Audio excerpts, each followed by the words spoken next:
आपके करीब हम रहते हैं, अपना नसीब हम कहते हैं। नर नर नर नर नर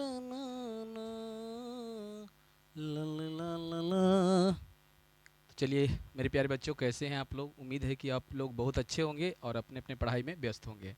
तो चलिए आज ज़्यादा नहीं, हम कुछ जो है कुछ क्वेश्चन को हल करेंगे, जो कि क्वेश्चन में आपका जो है परीक्षा से समझिए कि संबंधित हो सकता है, ऐसा पूछ सकता है टाइप का क्वेश्चन। तो चलिए देखिए पहला क्वेश्चन क्या दिया गया है। पहला क्वेश्चन में दिया गया है कि भूमि से 100 मीटर की ऊंचाई तथा 60 डिग्री के उन्नयन कोण कोण पर उड़ती हुई एक पतंग की डोरी की लंबाई क्या होगी? ठीक है ना, क्या होगी, है ना। यानी ऑप्शन आपका है 100 मीटर की 100√2 मीटर की इतना क्या होगा। तो चलिए हम बनाते हैं। सबसे पहले इस तरह से बनाना है। तो चलिए, भूमि से 100 मीटर की ऊंचाई पर, है ना, ऊंचाई पर तथा 60 डिग्री के कोण। तो चलिए ऊंचाई आपका इस टाइप से हो सकता है, ऐसे ऐसे। तो ऊंचाई कितना? 100 मीटर। 100 मीटर ये आपका ए हो जाएगा, बी हो जाएगा, सी हो जाएगा, ठीक। और डिग्री कितना है भाई? 60 डिग्री का कोण बन रहा है, ठीक। कितना डिग्री कोण बन रहा है? 60 डिग्री का कोण बन रहा है, ठीक है। 60 डिग्री का कोण बन रहा है। तो चलिए 60 डिग्री कोण बन रहा है। उसके बाद क्या है? हाँ, पतंग उड़ रही है, तो क्या पूछ रहा है? तो पतंग की डोरी की लंबाई, यानी डोरी मेरा ये है ना, ये डोरी है, ठीक। तो यहाँ पर हम लिखेंगे कि सोल्व करेंगे और लिखेंगे मान लिया कि आ, देखिए ये ऊंचाई है, तो लिखते हैं कि ए बी है ना। ए बी किसका ऊंचाई है भाई? पतंग की डोरी की। चलिए मान लीजिए कि ऊंचाई ए बी ऊंचाई ऊंचाई तथा ए सी पतंग की क्या है? डोरी है, तथा डोरी का, डोरी है ना का। हाँ, तो डायरेक्ट लिखिए, उतना लिखने का जरूरत नहीं है, सीधा लिखिए कि तथा उन्नयन कोण कितना है? उन्नयन कोण आपका है कितना? तो 60 डिग्री है। तो चलिए आपको कर्ण निकालना है, ठीक। तो सबसे पहले हम देखेंगे कि यहाँ पर ये जो है, ध्यान दीजिएगा, ये आपका लंब है, ठीक है। ये लंब है तो ये कर्ण हो जाएगा। तो लंब और कर्ण बताइए किसका जरूरत पड़ता है? लंब और कर्ण में कौन सा सूत्र होता है, बताइए। तो लंब और कर्ण में जैसे साइन बराबर क्या होता है? तो साइन बराबर होता है आ, लंब बटे कर्ण, साइन तो होता है। तो चलेंगे त्रिभुज ए बी सी में, यहाँ पर लिखेंगे कि साइन 60 डिग्री बराबर कितना हो जाएगा? तो साइन 60 डिग्री का जो है क्या होता है, ठीक। तो साइन बराबर होता है लंब बटे कर्ण, है ना। Lump lump lump lump lump lump lump P P बटे कितना? एच हो जाएगा, ठीक। अब साइन 60 डिग्री के मान बता दीजिए कि साइन 60 डिग्री के मान कितना होता है? तो √3 है ना, √3/2 अब बराबर मेरा पी कितना है देख लीजिए एक बार। तो मेरा पी जो है 100 है, 100 लिख लेंगे। और एच मेरा कितना है, यानी कर्ण कितना है हमें पता नहीं है। तो चलिए तिरछा तिरछी गुना कर दीजिए, तो h√3 बराबर कितना हो जाएगा? 100 200 हो जाएगा, ठीक। तो इसलिए h बराबर हो जाएगा 200 अब बट्टा में √3, यानी आपका ऑप्शन नंबर कितना हो जाएगा? तो आंसर आपका देख लीजिए कौन है, ये वाला है, सी है, ये आपका सी आंसर। चलिए ठीक, कोई दिक्कत? चलिए नहीं। तो चलिए आ जाइए नेक्स्ट क्वेश्चन पर देखते हैं। देखिएगा 12 मीटर ऊंचे खंभे की जमीन पर पड़ रही छाया की लंबाई है। यानी 12 मीटर ऊंचे खंभे की जमीन पर पड़ रही छाया की लंबाई है। मतलब आपका जो है क्वेश्चन नंबर यदि 2 में हम आते हैं तो आपका इस तरह से ऐसे दिया गया है और इसमें जो है छाया की लंबाई बोल रहा है, देखिए 12 मीटर ऊंचे खंभे की, 12 मीटर ऊंचे खंभे की जमीन पर पड़ रही छाया की लंबाई है, सूर्य का उन्नयन कोण क्या होगा। चलिए, तो यहाँ पर बोल रहा है कि 12 मीटर ऊंचे खंभे की जमीन पर पड़ रही छाया की लंबाई है ना। तो चलिए एक मतलब ये 12 आपका हो गया, ये 12 हो गया, ठीक है। और उसके बाद क्या दिया गया है, तो छाया की लंबाई है, सूर्य का उन्नयन कोण क्या होगा, 60 डिग्री होगा, कितना होगा, कितना होगा, इतना होगा, आप समझ जाइए, ठीक। तो चलिए मान के चलिए कि ये मेरा एच हो गया, ठीक, एच हो गया।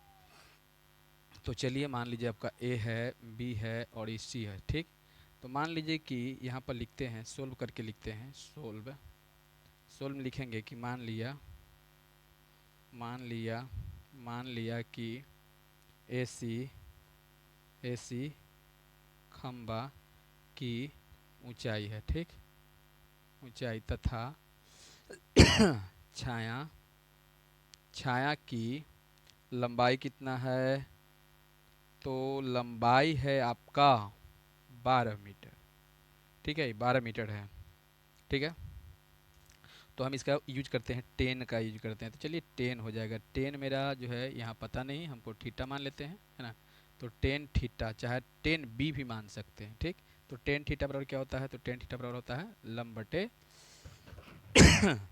साइन कोस 10, लंब बटे आधार होता है, यानी कि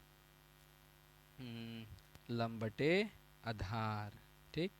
अब यहाँ पर हम लिखेंगे, आगे लिखेंगे क्या, तो 10 थीटा बराबर पी मेरा कितना है, तो देखिए पी मेरा कितना है ना। तो पी मेरा है एच, ठीक, एच है। और बी मेरा कितना है, तो मेरा बी जो है 12 है, ठीक है, यही है ना। क्वेश्चन अधूरा तो नहीं लग रहा है ना। एक मिनट एक मिनट एक मिनट एक मिनट 12 मीटर ऊंचे खंभे, है ना, 12 मीटर ऊंचे खंभे कहाँ गया भाई, 12 मीटर ऊंचे खंभे जमीन पर पड़ रही छाया की लंबाई, अच्छा, पड़ रही छाया की लंबाई कितना है, छाया की लंबाई 4√3 मीटर है ना। 12 मीटर ऊंचे खंभे की जमीन पर पड़ रही छाया की लंबाई जो है कितना है, लंबाई 4√3 है, सॉरी 4√3 है, लंबाई 4√3 मीटर है। तो उसके बाद क्या कह रहा है कि सूर्य का उन्नयन कोण, है ना, कहाँ गया, हाँ, तो सूर्य का उन्नयन कोण क्या होगा। तो चलिए फिर से देख लीजिए, 12 मीटर ऊंचे खंभे की जमीन पर पड़ रही छाया की लंबाई इतना है, तो एक मतलब ये 12 मीटर है, ये आपका 12 मीटर है, ठीक। और ये जो आपका हो जाएगा कितना हो जाएगा, तो ये हो जाएगा 4√में कितना, तो 3 मीटर, ठीक। क्वेश्चन अधूरा लिखा गया था, इसके लिए सॉरी, ठीक।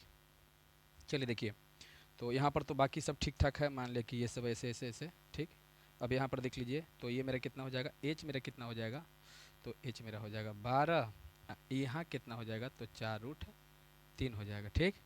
तो बताइए कितना हो जाएगा, चढ़ती आई 12, ठीक, चढ़ती आई 12। अब यहाँ पर बढ़ते हैं, एक मतलब कि 10 थीटा बराबर कितना हो जाएगा, तो 3 बटे और कितना √3, तो √3 को आप हर के परिमीकरण कर दीजिए, तो 3 बटे √3 अगुना में आप कितना कर सकते हैं, √3 बटे √3, कोई दिक्कत, तो 3×3 = 9, 9 के वर्गमूल 3 हो जाएगा यहाँ पर, तो 3√3 होगा, अब बटे यहाँ पर 3, 3 से 3 कैंसिल हो जाएगा ना, तो आपका हो जाएगा √3, कितना हो जाएगा, √3 हो जाएगा। एक मतलब कि 10 थीटा बराबर कितना हो जाएगा, √3।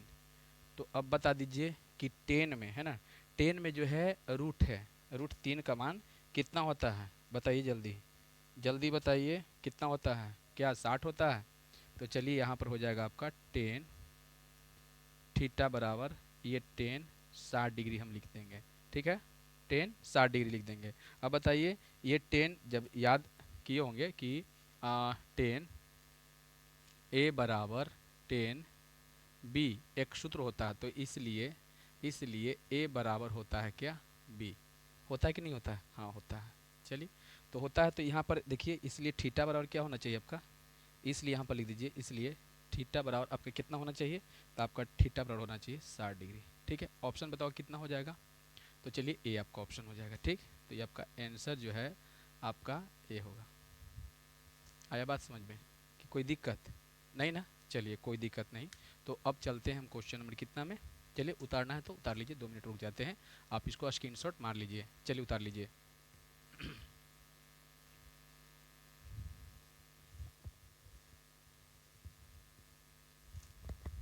चलिए हो गया, अब इसको मिटा देते हैं।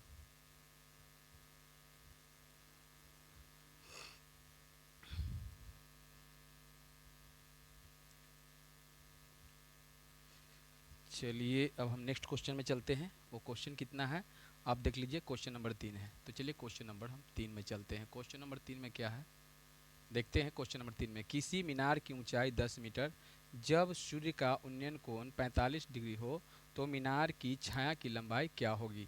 ऑप्शन आपका दिया हुआ है 5 मीटर, 8 मीटर, 7 मीटर कि 10 मीटर। तो चलिए हम सबसे पहले चित्र को बनाते हैं इस टाइप से। चलिए ठीक है, यदि मान के चलिए आपको वीडियो अच्छा लगे तो सबसे पहले लाइक शेयर सब्सक्राइब करना ना भूलें। ठीक है, टारगेट पॉइंट याद रखिएगा, टारगेट पॉइंट। ठीक है, चलिए आगे बढ़ते हैं। तो आगे बढ़ते हैं, कितना हो जाएगा, किसी मीनार की ऊंचाई 10 मीटर है। तो चलिए 10 मीटर हो गया आपका। चलिए इसको पी क्यू आर, अब की मन कर रहा था कि हम नाम धर दे ए बी सी ना, अब की मन किया कि पी क्यू आर नाम धर दे। तो चलिए पी क्यू आर नाम धर दिए, क्योंकि थोड़ा बदल बदल के नाम धरने में अच्छा लगता है। ठीक, तो चलिए आगे बढ़ते हैं। कहाँ गया भाई, हाँ कहाँ गया, हाँ चलिए। और इसका जो कोण है वो 45 डिग्री दिया गया है। ठीक है, मीनार की छाया की लंबाई क्या होगी। मीनार की छाया, छाया कहाँ गया, ये है तो छाया तो यही होना चाहिए, यही होना चाहिए ना, हाँ यही होना चाहिए। तो चलिए लिखते हैं, मान लिया कि मीनार मीनार की ऊंचाई पी क्यू तथा छाया की लंबाई लंबाई क्या है, पी पी नहीं आर क्यू है, आर क्यू है। तो चलिए हम आगे बढ़ते हैं।